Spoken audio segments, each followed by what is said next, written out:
Adik ka ba sa sugal? Hala, bukas wala na yung bahay nyo. Hindi yun joke.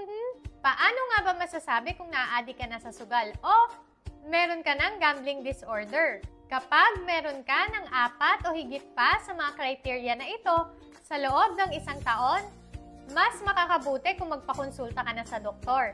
Baka kailangan mo na ng tulong.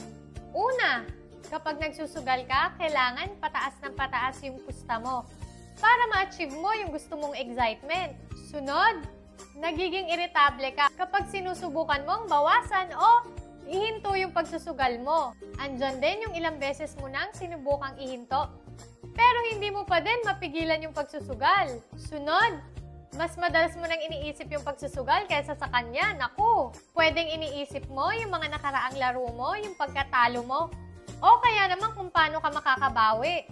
Yung pagsusugal din yung nagiging paraan mo para makaiwas sa problema o kaya naman sa kalungkutan. Eto pa, dahil sa sugal, pati trabaho mo, relasyon mo, career mo, at pag-aaral mo mga nasisira na. Naku, andyan din yung nagsisinungaling ka na sa mga pera at oras na ginugugol mo sa pagsusugal. Pusta ka din ng pusta ng malaki para makabawi sa mga naging talo mo.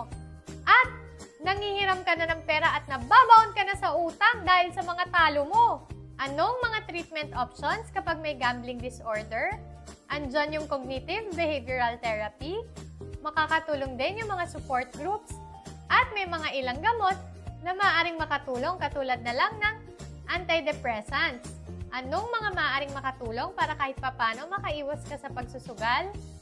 Una, huwag kang mahiyang humingi ng tulong sa mga kapamilya mo o kaya naman sa mga kaibigan mo. Sunod, i-distract mo yung sarili mo ng mga iba pang activities. Kapag bigla mo namang naisipang magsugal, subukan mo munang palipasin yung oras hanggang sa mawala yung urge mo dito. O kaya naman, isipin mo kung ano pa yung mga maaaring mawala sa'yo kapag nagsugal ka ulit. At iwasan mo munang i-isolate yung sarili mo. O, huwag ka na magpadala sa mga nagpo-promote ng mga sugal na yan ha. Gets ba?